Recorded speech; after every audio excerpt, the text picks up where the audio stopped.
Hi welcome to Nandu's kitchen. మనం ఈరోజు మెంతికూరతో పచ్చడి ఎలా చేయాలో చూసేద్దామండి. కావాల్సిన పదార్థాలు: ఒక కట్ట మెంతికూర తీసుకున్నానండి నేను, 3 పెద్ద టమాటాలు, 2 ఉల్లిపాయలు, ఉసిరికాయ సైజ్ అంతా చింతపండు, ఒక పిడికెడు పచ్చిమిర్చి.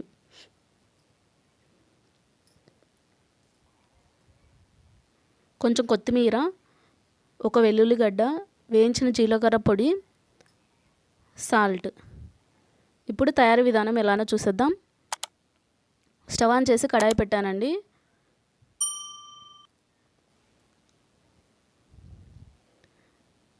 కడాయి పెట్టేసి 2 స్పూన్ల ఆయిల్ వేసానండి నేను. ఆయిల్ వేసేసి ఆయిల్ హీట్ అయిన తర్వాత ముందుగా మనము మెంతి కూరను వేయించి పక్కన ఉంచుకోవాలండి.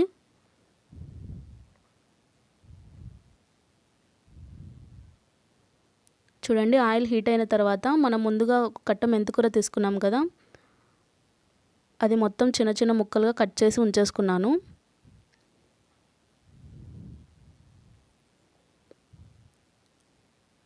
మెంతికూర వేసేసి మొత్తం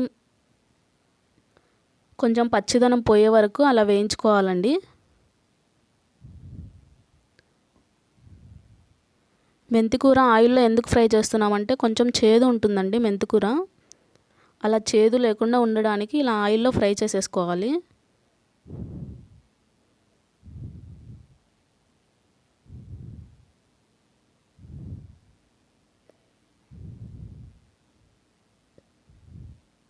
సిమ్లో ఉంచేసుకొని అలా ఫ్రై చేసుకోండి. చూడండి, ఆయిల్లోనే మొత్తం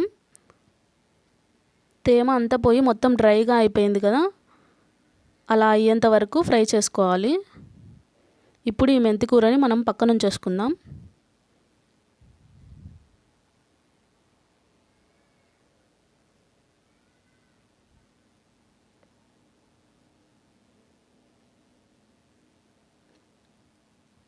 ఇప్పుడు అదే కడాయిలో మళ్ళీ 2 స్పూన్ల ఆయిల్ వేసానండి. ఆయిల్ వేసేసి ఆయిల్ హీట్ అయిన తర్వాత ఒక పిడికెడు పచ్చిమిర్చి వేసేసాను. పచ్చిమిర్చి కారంకి తగినంత చూసి వేసేసుకోండి. ఇవి కారం లేవు కనుక నేను ఎక్కువ వేసేసాను. 3 టమాటాలు కూడా అలా మీడియం సైజులో కట్ చేసుకొని వేసేసాను.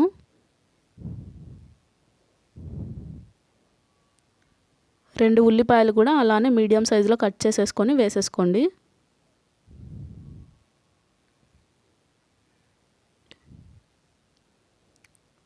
పచ్చిమిర్చి కారాన్ని బట్టి వేసేసుకోండి ఎప్పుడైనా. కొన్ని కారం ఎక్కువ ఉంటాయి, కొన్ని తక్కువ ఉంటాయి కదా, చూసేసి అడ్జస్ట్ చేసుకోండి.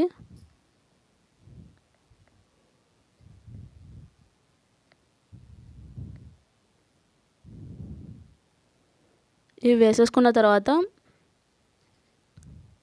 ఉసిరికాయ సైజ్ అంతా చింతపండు కూడా వేసేసుకోండి.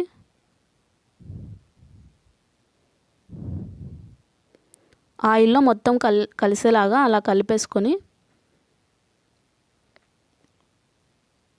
చింతపండు వేసేసి మూత పెట్టేసేయండి.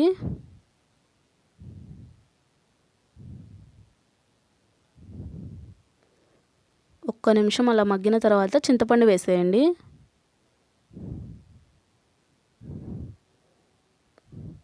చూడండి, చింతపండు కూడా వేసేసి మూత పెట్టేసేయండి. మధ్య మధ్యలో అలా కలుపుతూ ఉండండి అడుగంటకుండా. చింతపండు వేసేసి మూత పెట్టేసి ఒక 2 నిమిషాలు ఉంచేసేయండి మీడియం ఫ్లేమ్లో.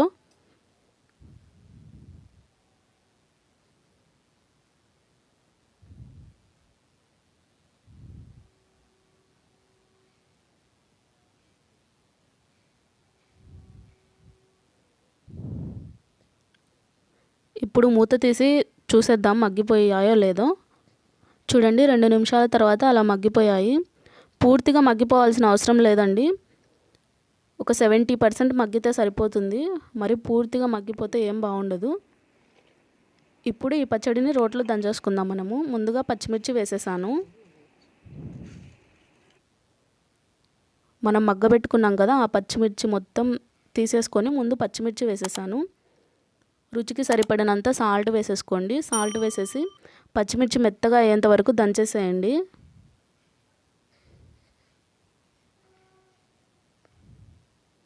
ఇప్పుడు మనం ముందుగా ఫ్రై చేసుకున్నాం కదా మెంతి ఆకు, అది కూడా వేసేసుకుందాం. అది కూడా వేసేసి మెత్తగా దంచేసేయండి. చాలా బాగుందండి పచ్చడి. ఇలా చేసుకుంటే ఒకసారి ట్రై చేయండి.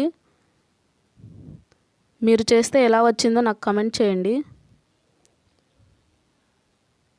ఇప్పుడు చింతపండు కూడా వేసేసుకొని కొంచెం మెదిపేసేయండి అలాగా.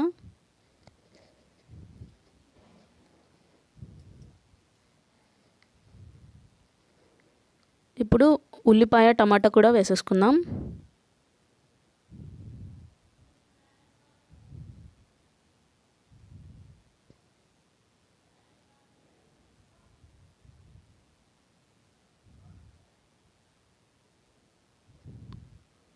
వేసేసి ఇవి మరీ మెత్తగా కాకుండా అలా కచ్చకచ్చగా దంచేసేయండి. ఈ పచ్చళ్ళు ఎప్పటికైనా మరీ మెత్తగా ఉంటే ఏం బాగుండవండి. అలా కొంచెం కచ్చకచ్చగా దంచేసుకుంటే బాగుంటాయి అన్నంలోకి.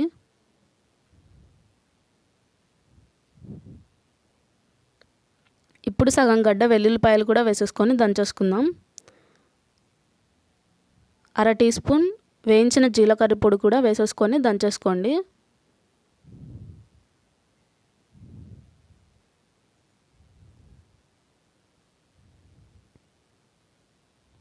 జీలకర్ర పొడి పచ్చడికి మంచి టేస్ట్ని ఇస్తుందండి. అంతేకాకుండా ఆరోగ్యానికి కూడా ఎంతో మంచిది కదా. చూడండి అన్నీ వేసేసుకొని అలా దంచేసుకోండి. లాస్ట్లో కొత్తిమీర కూడా వేసేసుకొని అలా కొంచెం దంచేసేయండి, సరిపోతుంది.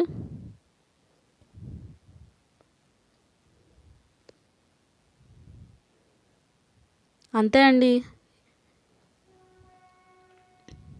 మెంతికూర పచ్చడి రెడీ. ఇవన్నీ మనం ఆయిల్లో ఫ్రై చేసాం కాబట్టి తాలింపు వేయాల్సిన అవసరం లేదండి. వేడి అన్నంలో నెయ్యి వేసుకొని తింటే సరిపోతుంది. చూడండి అలా దంచేసుకోవాలి పచ్చడి మొత్తము. ఇప్పుడు మొత్తం ఒక గిన్నెలోకి తీసేసుకుందాం. అంతే అండి, చాలా ఈజీగా చేసేసుకోవచ్చు మెంతికూర పచ్చడి. Thank you. ఈ వీడియో మీకు నచ్చినట్లయితే లైక్ చేయండి, సబ్స్క్రైబ్ చేయండి. Thank you.